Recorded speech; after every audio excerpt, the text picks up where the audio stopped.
Awak tak faham soalan ni apa? Tak faham ke nak soalan? Tak betul tu salah? Tak faham?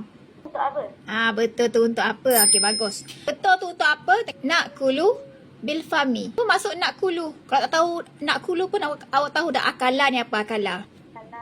Kalau makan. Okey, akala ni makan. Kalau fam tu ni apa? Inilah mulut. Makan dengan mulut. Betul ke salah? Betul lah. Betul lah makan dengan mulut. Kau awak makan dengan apa? Dengan mata ke?